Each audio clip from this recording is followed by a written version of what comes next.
안녕하십니까. 마가복음 8장 보시겠습니다.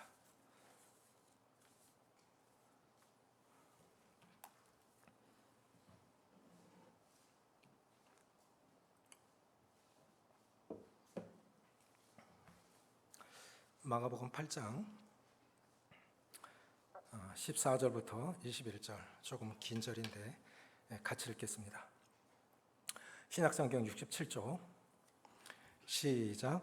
제자들이 떡 가져오기를 잊었음에 배에 떡 한 개밖에 그들에게 없더라.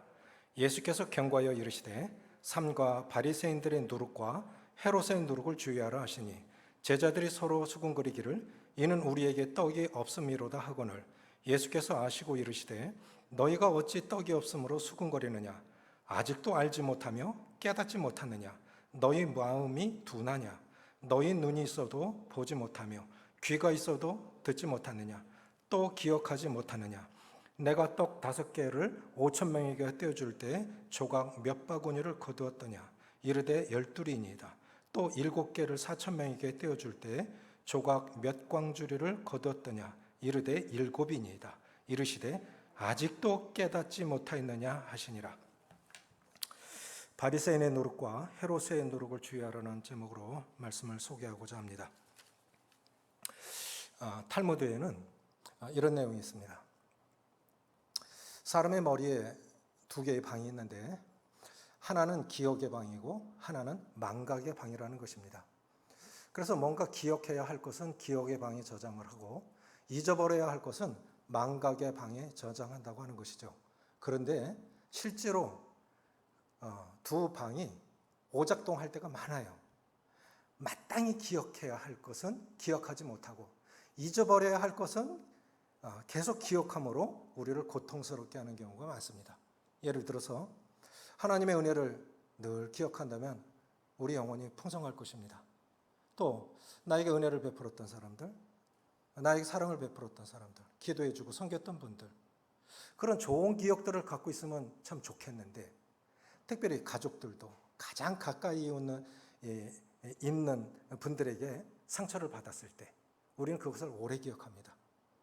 그분에게 더 좋은 것이 많이 있음에도 불구하고 지난날 내가 받았던 그 상처들, 그런 것들로 인해서 그 좋은 것이 많이 있음에도 불구하고 그 사람의 안 좋은 것을 기억함으로 해서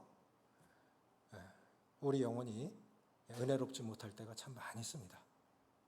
자, 이것이 독소라고 하는 것입니다.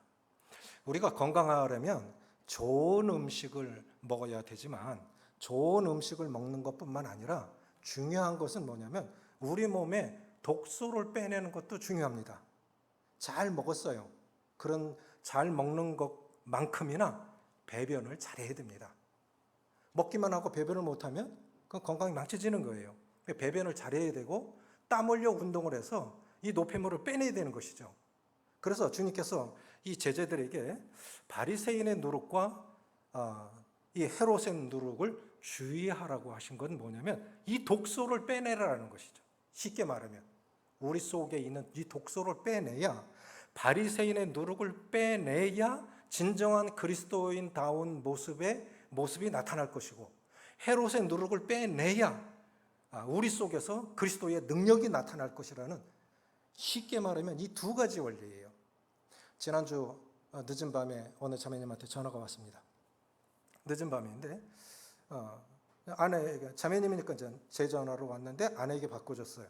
그 내용을 들어보니까 그런 거예요. 직장 동료인데 사실은 가장 가까이 있는 사람에게 복음 전하기가 훨씬 어렵습니다. 가족들에게, 직장 동료들에게 복음 전하기 참 어렵죠. 나를 너무나 잘 아니까. 그런데 이분에게 정말 그냥 사랑으로, 그냥 그리스도인의 모습으로 이렇게 섬겨주었는데, 예수님을 전한 것도 아니고 교회 오라고 요청한 것도 아닌데 어느 날 너 다니는 교회 가고 싶다. 네가 다니는 교회 목사님 만나고 싶다. 그렇게 말하더라는 거예요. 그래서 이번 주 목요일 날 만납니다. 기도해 주시고요. 52살이고 여자분입니다. 이것이 이게 정말 어려운 일인데 직장 동료에게 어떻게 비쳤길래 저렇게 본인 편에서 네가 다니는 교회 가고 싶다라는 말을 할 수 있을까? 이 우리 속에 있는 진정성, 그리고 그 안에 있는 그리스도의 모습이 그에게 그렇게 비춰졌겠죠. 그리고 그 사람의 상태도 많이 낮아지고 찾고자 하는 마음이 있었을 것이라 생각이 되집니다. 그래서 주님께서 제자들에게 경고하신 두 가지, 바리새인들의 누룩과 헤롯의 누룩을 주의하라. 이 독소를 빼내라고 하는 것인데, 노아의 방주 안에 부정한 짐승 7쌍, 정한 짐승 2쌍이 들어갔습니다. 거꾸로 말했죠? 정한 짐승 7쌍, 부정한 짐승 2쌍이 들어갔습니다. 그런데 이것이 이 구원의 방주이기도 하지만 사실 우리 모습이기도 해요. 좋은 모습이 많이 있기도 하지만 우리 속에 참 독소들이 많이 있어요. 이게 함께 어우러져 살아가고 있는데, 주님께서 지적하신 이 두 가지를 먼저 보기 전에 주님께서 이 오병이어의 기적은 사복음서에 다 기록이 되어 있습니다. 그런데 칠병이어의 기적은 마태복음과 마가복음에만 기록이 되어 있습니다. 특별히 두 기적이 연달아 기록된 것이 마가복음이에요. 마가복음 6장에는 오병이어의 기적이 기록되어 있고 마가복음 8장에는 칠병이어의 기적이 기록이 되어 있습니다. 그러면 마가복음 6장과 8장은 그렇게 긴 시간 차이가 있는 것이 아닙니다. 그렇게 긴 시간 차이가 있는 것이 아니에요. 그리고 주님의 제자들은 누구보다도 가장 가까이에서 이 엄청난 기적을 경험한 사람들인데, 주님께서 칠병이어의 기적이 끝나고 저쪽으로 가자 했을 때 제자들 빵이 없네. 빵이 없네. 자, 주님이 앞에 계세요. 주님은 뭘 하셨습니까? 남자만 5,000명이 먹고도 12광주리가 남았습니다. 그게 오병이의 기적, 칠병이의 기적. 남자만 4,000명이 먹고 7광주리가 남았습니다. 그런데 제자들은 아무것도 경험해 보지 않은 것처럼 그 앞에 두 큰 기적이 아무 의미가 없이 빵이 없네. 빵이 없네. 5년 전이나 10년 전이나 우리의 모습 속에서 돈 걱정, 현실 속에서도 그러하고 늙어서 어떻게 살지? 그냥 빵이 없는 거. 주님이 앞에 계시고 그 큰 기적을 행하신 그 기적 속에 가장 가까이에서 그 기적을 경험했던 주인공들이 여전히 빵 걱정하고 있는 거예요. 빵이 없네. 그 기적을 행하신 주님이 앞에 계신데도 그들은 앞에 계신 기적을 행하신 주님을 보지 못하고 없는 빵만 생각하고 있는 거예요. 이 그리스도인들이 평생 5년 전이나 10년 전이나 여전히 돈 걱정이나 하고 그렇게 살아간다고 하면 그리스도 안에 있는 사람들이나 그리스도 밖에 있는 사람들이 차이가 없는 것입니다. 똑같은 삶의 원리가 똑같은데요. 우리는 언제나 변화될 수 있을까요? 그 주님이 너무 답답하지만, 너희가 알지 못하느냐? 너희가 깨닫지 못하느냐? 너희가 눈이 있어도 보지 못하고 귀가 있어도 듣지 못하느니라. 그럼 이게 무엇입니까? 제자들은 기적의 의미를 지금 이해하지 못하는 거예요. 더 중요한 것은 주님이 나에게 있어서 어떤 분이신가를 모르고 있는 거예요. 내 삶 속에서 지금까지 살아온 것들이 정말 기적 인생이라고 하면 내 힘으로 살아온 게 아니지. 어떤 위대한 일을 해서가 아니라 인생 굽이굽이 주님이 함께 하셨기 때문에 보호받을 수 있었고 인도받을 수 있었고 축복하셔서 여기까지 왔어.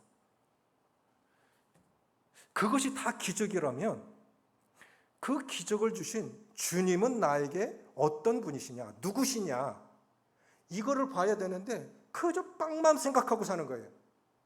오늘날 세상이 사람을 평가하는 가치 기준은 숫자에 있는 것 같아요. 뭐냐? 몇 평에 사냐? 연봉 얼마냐? 무슨 차 타냐? 세상이 사람을 평가하는 가치 기준은 숫자에 있는 것 같아요. 인생이 그게 아니잖아요. 우리도 그런 원리로 살아간다면 몇 평에 살고 연봉이 얼마고 미래는 어떻게 준비됐고 그저 빵이 있음과 없음, 얼마나 있느냐, 그것만 생각한다고 그러면 예수님 믿은 사람과 안 믿은 사람 무슨 차이 있습니까? 그리스도 안에 있는 사람이나 그리스도 밖에 있는 사람 차이가 뭐냐는 거예요. 이 주님이 답답한 거예요. 오병이어의 기적과 칠병이어의 기적은 조금 다릅니다.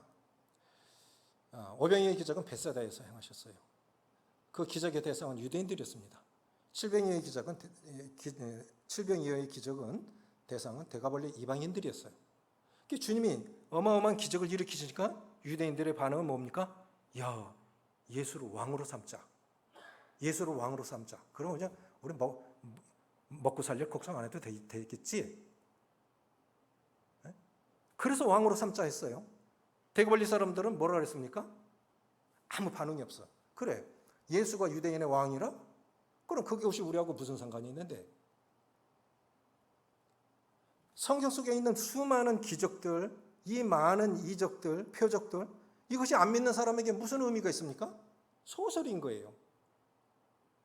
그러니까 칠병이 기적의 반응은, 그래, 예수님이 유대인의 왕이라고? 그게 우리하고 무슨 상관이 있는데? 아무 관계가 없는 거예요. 유대인들은 잘못 알은 거예요. 예수님을 수단으로 생각한 거죠. 신앙을 수단으로 생각한 거죠. 예수님은 여전히 목적이십니다. 우리 인생의 목적이십니다. 그런데 예수님을 수단으로 생각하고 신앙을 수단으로 생각하고 하면은 잘못 가고 있는 거죠.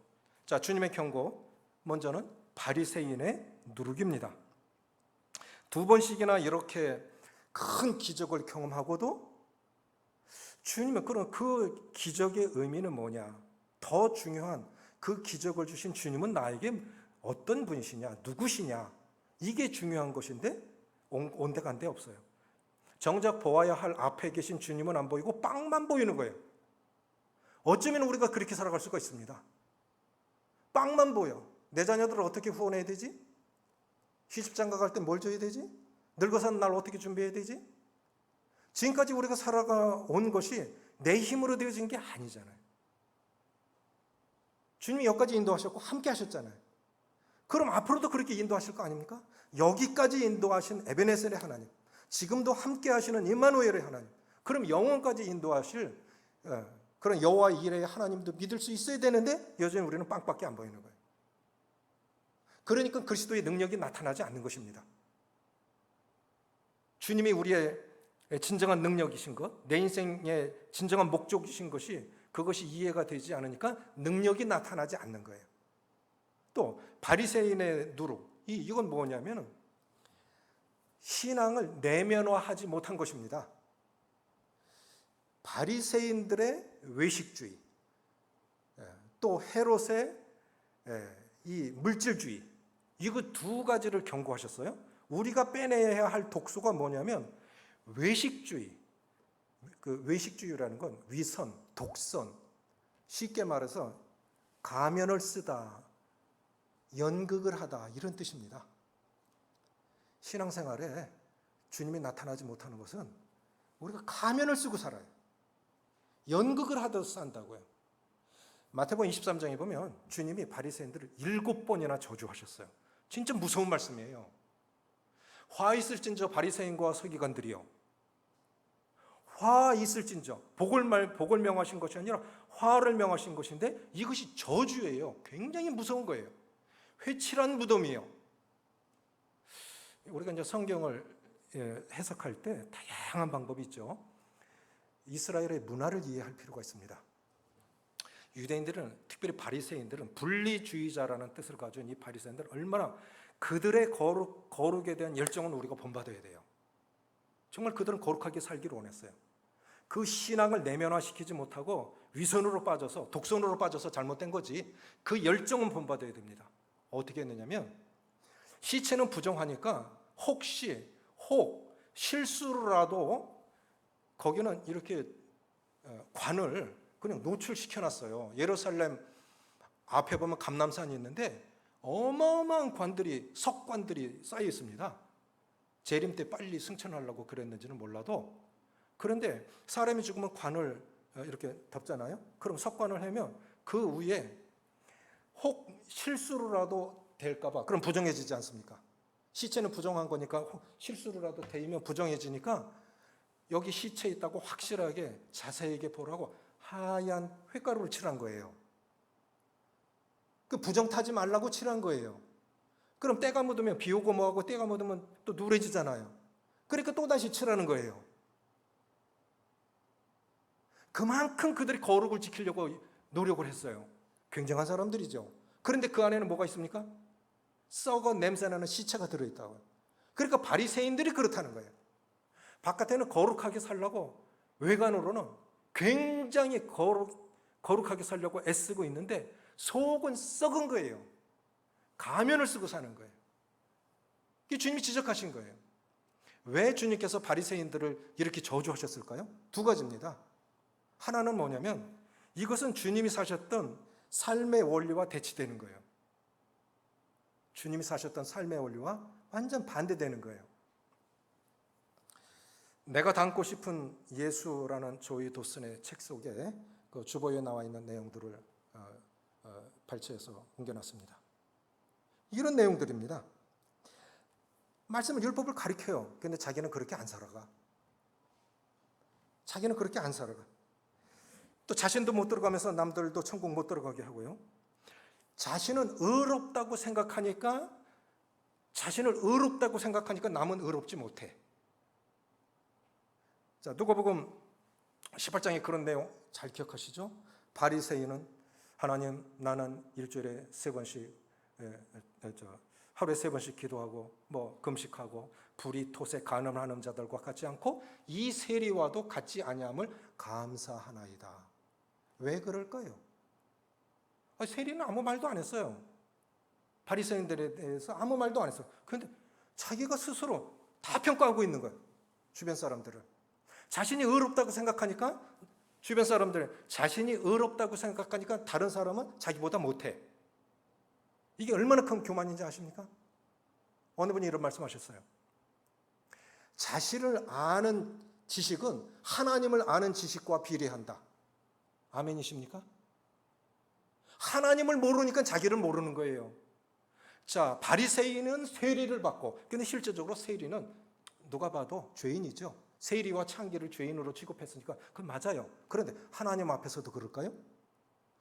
바리새인은 세리를 받고 세리는 하나님을 봤어요. 그러니까 가슴을 치는 거예요. 하나님, 저 죄인입니다. 저 망할 사람입니다. 하나님 긍휼이 없으면 전 망할 사람입니다. 그런데 하나님의 평가는 이 세리가 이 사람이 저 사람보다 바리새인보다 의롭다 함을 받고 내려갔느니라. 우린 때때로 그래요. 때때로 내가 낫다고 생각하니까 판단하고 비판하고, 하나님 앞에서 나를 볼 수 있으면 그렇게 안 해요. 자기를 고치려고 하지. 지난주에 운전을 하고 가는데 우회전하는 횡단보도에 신호대기에 걸렸어요. 보행자가 횡단보도 지나가고 있어서 대기하고 있었던데 뒤에서 빵 그러는 거예요. 사람이 지금 내 앞에 지나가고 있는데 빵 그래요. 운전을 하면 인격이 그대로 드러나죠. 저걸 꽉. 그러니까 제 안에 뭐라는 줄 알아요? 당신은 사역할 사람이 못 돼. 그렇지. 가만히 생각해 봤어요. 그럼 당신은 집사람 핸들 잡으면 또 어떤지 아세요? 뭐 하는 거야? 빨리 안 가고. 자, 조수석에 타고 있으면 재판관이 돼요. 조수석에 타고 있으면 운전자가 다 드러납니다. 성격 드러나고 다 드러나요. 근데 핸들만 잡으면 죄인이 되는 거예요. 우리 실수 참 많이 하죠? 조수석에 앉아봐야 돼요. 조수석에 앉아봐야 운전하는 사람이 보여요. 운전하는 사람 자기가 뭐 잘못하고 있는 거 잘 몰라요. 잘 몰라요. 이 바리새인들이 이렇게 살아갔다는 거예요. 자신을 의롭다고 생각하고 남을 멸시한 거예요. 말씀보다는 전통을 우선시 여겼고요. 그래서 손 씻지 않으면 음식 먹지 않았습니다. 경건을 빙자해서 남들에게 인정받고 존중받기를 원했어요. 자, 이런 것들, 잔치의 상석과 시장에서 문안받는 것을 좋아했습니다. 자, 우리 마음에도 인정받고 싶고 존중받고 싶은 마음이 있죠. 그렇죠? 높은 자리 차지하고 싶죠. 이것이 왜 주님의 삶의 원리하고 다릅니까? 주님은 자신을 비우시고 낮추시고 죽기까지 복종하사. 주님의 삶하고 완전 대치되는 거예요. 바리새인의 삶은. 그리고 우리 속에 자, 내가 선행을 했어요. 안 알아주면 어때? 안 알아주면 어때? 진짜 우리 삶이 이것이 내면화된다면 안 알려야 돼요. 몰라야 돼요. 주님의 보상을 더 크게 여겨야 된다고요. 우리 그렇지 않아요. 때로는 내가 더 높임을 받아야 돼요. 내가 더 인정받아야 돼요. 또 나는 못해도 남이 하는 건 싫어. 이런 거 참 교만한 거예요. 이거 주님이 참 미워하시는 거예요.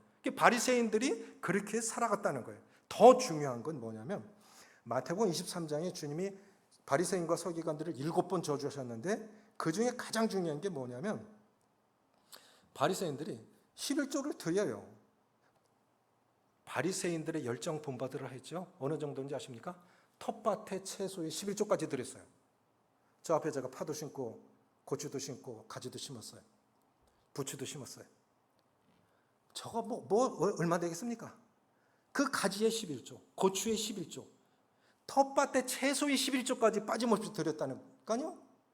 그런데 뭘 잘못해서 주님이 이렇게 혹독하게 저주하셨을까요? 율법보다는 율법 정신을 버린 거예요. 율법 정신을 버린 거예요. 성경을 안다고 성경 속에 담겨있는 진정한 정신을 잃어버리면 어떻게 되는지 아십니까? 교회는 병원이 아니고 법원이 되고 맙니다. 굉장히 위험한 거예요. 그 사람이 왜 그렇게 살아가냐? 율법보다는 율법 정신을 잃어버린 거예요. 그래서 하루살이는 걸러내고 약대는 삼키는도다.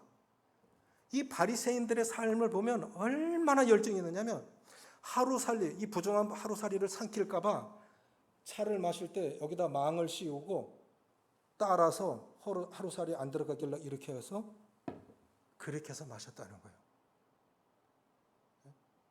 그래, 말씀은 그렇게 하면서 실제 속에 들어가 있는 11조의 정신이 무엇입니까? 너희가 11조를 드릴 때 더 중한 바, 그 11조 속에 담겨있는 11조 정신은 잃어버리고 이렇게 했다. 그러니까 자랑이 되는 거 아닙니까? 의와 인과 신은 버렸도다. 의롭게 11조 하는 것보다 더 중요한 건 의롭게 사는 거예요. 사람을 사랑하는 거예요. 의와 인과 신은 버렸도다. 주님을 신실하게 섬겨가는 것. 11조보다는 11조 정신이 더 중요한 것이죠. 그런데 오늘날 교회가 비난받는 이유가 무엇이겠습니까? 하나님 안 믿는 사람들이 안티 기독교인들이 많이 생겨나고 교회가 이렇게 비난받는 이유 중에는 우리가 회개할 부분들이 참 많다고 생각해요. 안 믿는 사람들에게 그렇게 보이는 거예요. 교회는 위선자들이야. 독선자들이야. 위선, 독선, 바리새인 누룩 같은 그런 것들이 안 믿는 사람들에게 보이니까 교회 싫어. 교회 가지 마. 심지어 사돈까지도 가지 말라고 그래. 며느리한테. 오늘날 교회가 보인 것이 뭐냐는 거죠. 이것이 그들만의 잘못일까요? 우리 속에서 빠져나와야 할 독소가 무엇입니까? 이런 위선, 가면을 쓰고 연기하듯 신앙을 내면화하지 않았기 때문에 그들에게 그렇게 보인 거예요. 이 독소가 빠져나가기를 바라고요. 구원받았다고 하는 것은 신앙생활의 끝이 아니라 시작에 불과합니다. 그래서 내 신앙이 증명되는 순간이 예배 속에서도 중요한 것이지만 내 신앙이 증명되는 순간은 예배드리고 교회 밖으로 나가면서부터예요. 그때부터가 진정한 예배입니다. 안 믿는 사람들에게, 직장 동료들에게 보여줘야 할 삶의 모습이 그거라고 생각이 되집니다. 두 번째, 사두개인들의 누룩인데요. 첫 번째, 신앙이 성장하지 못하는 이유가 이 독소, 바리새인들의 위선, 외식, 독선이라 하면 헤롯. 어느 말씀에는 사두개인들의 누룩을 주의하라. 어떤 성경에는 헤롯의 누룩을 주의하라. 사두개인들이 제사장 출신들입니다. 제사장들은 주로 사두개인 출신들입니다. 그런데 이들은 뭐 했습니까? 성전에서 장사했죠.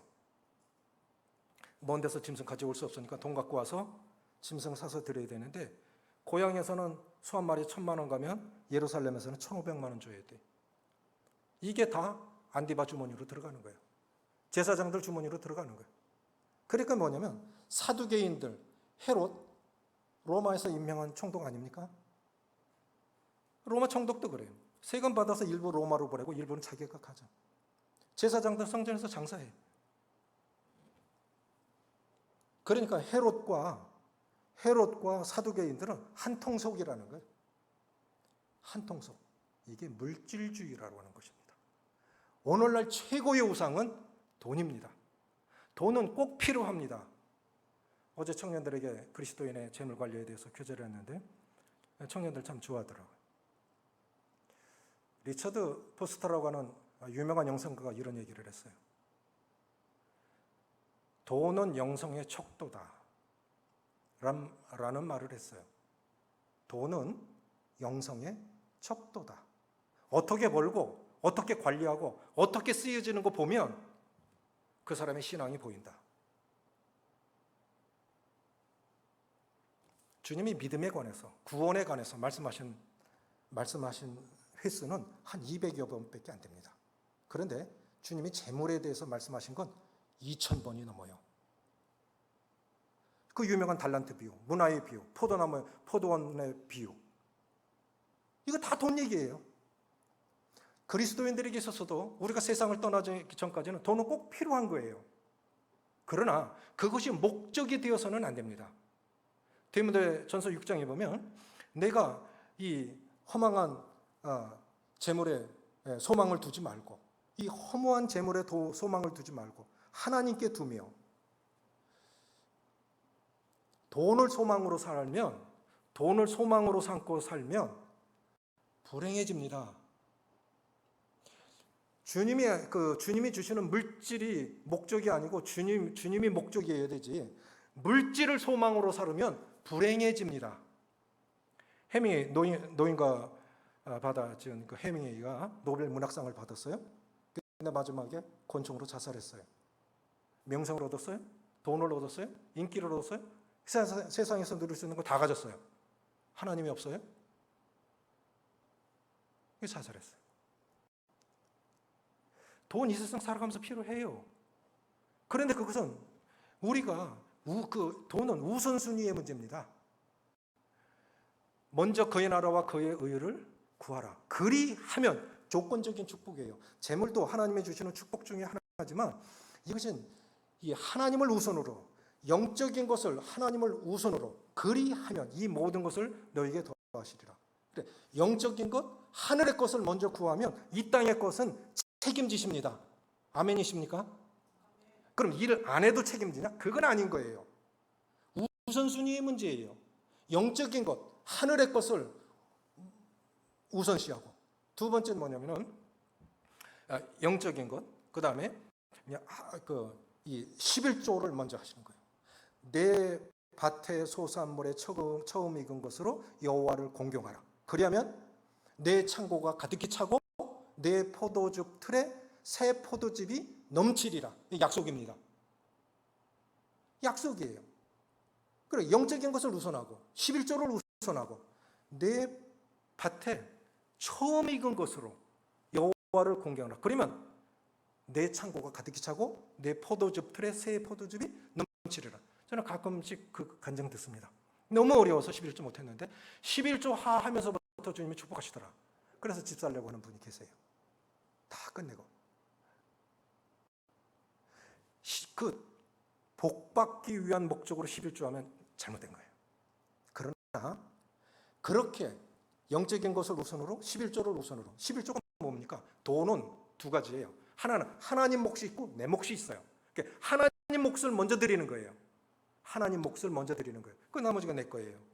그러니까 이게 건강을 주시고 직장을 주시고 다 은혜 주셔서 이렇게 다시 그 은혜를 나눕니다. 주님께 드립니다. 이게 예배지요. 세 번째가 뭐냐면은 세금을 먼저 내는 거예요. 가이사의 것은 가이사에게, 하나님의 것은 하나님에게. 이 동전에, 로마 동전에 황제의 얼굴이 새겨져 있습니다. 그래서 가이사라 얘기한 거예요. 그래서 가이사의 것은 가이사에게, 하나님의 것은 하나님에게. 그래서 세금을 먼저 언급한 유일한 말씀이에요. 그럼 11절 어떻게 해야 되냐? 세금 띈 실수령에게 11일을 드리는 겁니다. 이렇게 하면 주님이 다 채우시겠다는 거예요. 그리고 정직의 문제예요. 정직하게 살고 성실하게 살고 그리고 나누면서 살면 주님이 다 축복하십니다.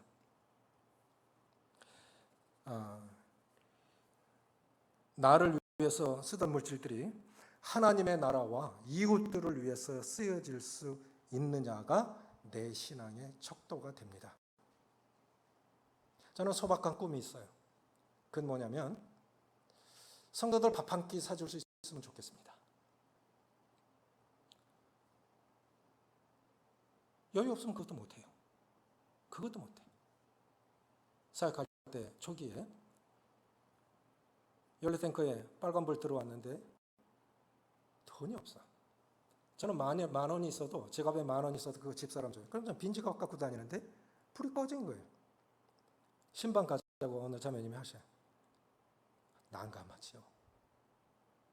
안 가자 그러면 내 형편이 탄로날 것 같고, 가자고 그러면 차가 서버릴 것 같고. 지금은 좋은 차들이 신호대기일 때 엔진이 꺼지잖아요. 저는 벌써 28년 전에 그걸 했어요. 신호대기 할 때마다 끄는 거예요. 그래서 조금이라도 아낄 수 있잖아요. 그래도 그때도 성도들 밥 사드렸어요. 근데 주님이 그렇게 하니까 다 축복하시더라고요. 하나님의 것을 우선으로 하시면, 영적인 것을 우선으로 하면 이 땅의 것은, 육신적인 것은 주님이 다 책임지신다고 그렇게 믿습니다. 제자들은 깨닫지 못했던 거예요. 주님이 십자가를 지실 때까지도 제자들은 못 깨달았어요. 주님이 이렇게 경고하셨는데 그걸 어떻게 알 수 있을까요? 자, 주님이 십자가 지시기 전에 제자들 누가 서로 크냐고 다퉜지요. 자, 이건 바리새인들이 하는 거죠. 누가 크냐? 이건 바리새인들의 도교예요. 제자들 주님 십자가 지시기 전까지 그렇게 싸웠다고요. 그런데 오순절 성령 강림 이후 그들이 변했습니다. 완전히 변했습니다.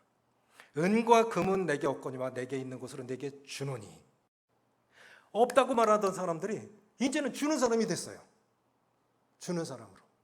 그래서 나를 위해서만 쓰여지던 물질이 하나님의 나라와 이웃을 위해서 쓰여지기 시작할 때 이것이 진정한 헌금이요, 이것이 예배인 것입니다. 그러니까 너무 걱정하지 마세요. 주님 앞에 우리 삶을 드리면 주님이 축복하실 것입니다.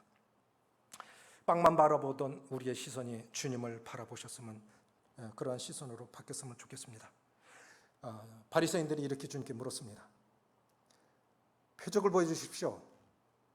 그럼 주님이 거기서 빵 하고 기적을 일으키셔야 되잖아요. 그런데 주님이 이를 말씀하셨어요. 요나의 표적밖에 보일 게 없다. 요나의 표적. 요나의 표적은 무엇입니까? 요나가 밤낮 사흘 동안 물고기 뱃속에 있었던 것과 같이 내가 무덤 속에 3일 있을 것이다. 그래서 주님이 죽으시고 부활하실 걸 말씀하셨잖아요. 표적 보여달라고 그러니까 주님이 요나의 표적을 말씀하셨어요. 어떻게 보면 동문서답이에요. 그런데 이것이 구원의 완전한 모형 아닙니까? 그런데 더 중요한 것이 있습니다. 주님이 우리의 구원이시면서 오늘의 구원이시고 오늘의 능력이 되시려면 부활하신 주님이 여전히 내 주님이셔야 돼요. 부활하신 주님이 여전히 내 주님이시면 우리 삶은 이 바리새인들의 독소는 다 빠져나갈 것이고, 그래서 내가 닮고 싶은 예수의 모습이 우리 모습 속에서 비로소 나올 것입니다. 부활하신 주님이 내 삶의 능력일 것 같으면 돈 하고 안 따라다닐 거예요. 통장 잔고 확인 안 할 거예요. 전 이 삶도 저 삶도 다 경험해봤어요. 사도 바울이 내가 가난에 처할 줄도 알고 부에 처할 줄도 알고 있지만 차이가 어마어마하게 큽니다. 바울은 굶어봤어요. 배불러도 봤습니다.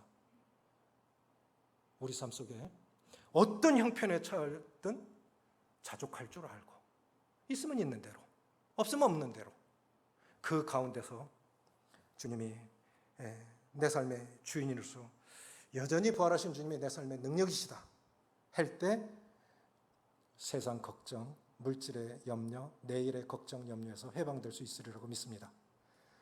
염려하면 마음이 나뉩니다. 걱정하고 염려하고 근심하면 마음이 나뉩니다. 능력을 잃습니다. 부활하신 주님이 여전히 우리의 능력이시고 소망이십니다. 아멘이십니까? 아멘. 기도하시겠습니다. 믿음의 주여, 또 온전하게 하시는 예수를 바라보자. 믿음의 시작점이요 완성자이신 예수님을 끝까지 바라보고 살아야 되지만, 우리는 잘나지도 못한 내 모습, 허물투성이인 내 모습 보고 남하고 비교할 때가 얼마나 많은지, 그래서 내 잘난 양 교만하고 남 판단하고 멸시하고, 주님이 참 미워하시는 바리새인의 이 누룩은 주님의 삶의 원리와 대치되고 하나님의 나라의 원리와 대치되는, 그래서 주님께서 무섭게 저주하신 이 모습, 그 시대 2000년 전에 바리새인들의 모습으로만 생각하고 내 모습으로는 보여지지 않으니 우리도 동일한 실수를 할 때가 얼마나 많았는지, 주님 우리를 긍휼히 여기셔서 우리 안에 있는 독소를, 우리 영혼 속에 있는 이 바리새인의 누룩을 빼주시고, 부활하신 주님이 여전히 내 안에 계시고 함께 하시고 영원까지 인도하실 그러한 내 주님이시라면, 이제 주님이, 부활하신 주님이 여전히 내 삶의 능력이시라면 그 능력의 삶이 밖으로 나올 수 있어서 나만을 위해서 쓰더한 물질들이 주님과 이웃을 위해서 드려지는, 그래서 내 삶의 증거가 되는 그러한 삶으로 이웃들을 이롭게 하고 하나님의 영광을 드러내고 주님을 증거하는 삶으로 바뀔 수 있도록 도와주시옵소서. 우리 주 예수님의 이름으로 감사하며 기도합나이다. 아멘.